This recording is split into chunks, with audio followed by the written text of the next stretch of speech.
Hello बच्चों, चलिए प्रश्न को पढ़ते हैं।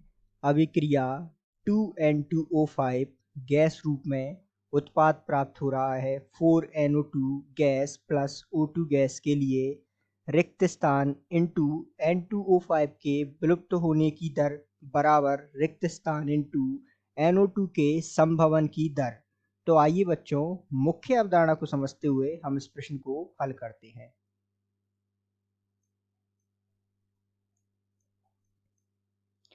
तो मुख्य अवधारणा के रूप में सबसे पहले हम प्रश्न को समझते हैं, उसके पश्चात जो है कुछ बातें जानेंगे जो इस प्रश्न को हल करने में सहायक होंगी। जैसा कि हमसे पूछा है रिक्त स्थान N2O5 के विलुप्त होने की दर, क्योंकि N2O5 क्या है, ये जो है अभिकारक है। तो अभिकारक जो है समय के साथ धीरे धीरे विलुप्त होता जाएगा और उत्पाद की मात्रा बढ़ती जाएगी, अर्थात NO2 और O2 बनते जाएंगे।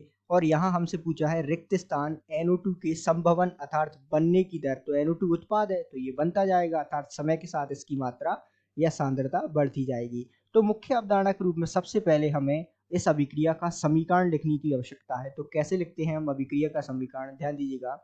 ये जो है DN2O5 और यहाँ जो है dt, और इसके आगे लगा देते हैं हम ऋणात्मक चिन्ह, क्योंकि ये जो है घट रहा है अर्थात ये विलुप्त हो रहा है।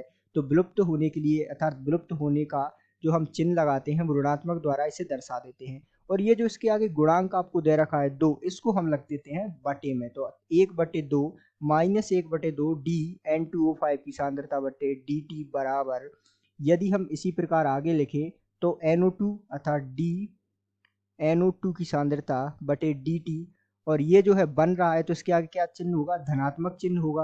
और इसके आगे का जो गुणांक है 4, इसी प्रकार इसको भी हम बटे में लिख देंगे। और इसी प्रकार O2 के लिए 1/1, क्योंकि इसके आगे कितना है, 1 लगा हुआ है, और O2 बन रहा है तो DO2 dt उत्पाद है तो ये भी जो है धनात्मक होगा।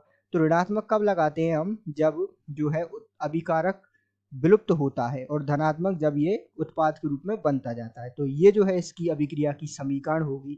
तो इस आधार पर आप देख सकते हैं कि N2O5 के विलुप्त होने की दर के आगे कितना गुणा में लगा है, ये लगा है 1/2।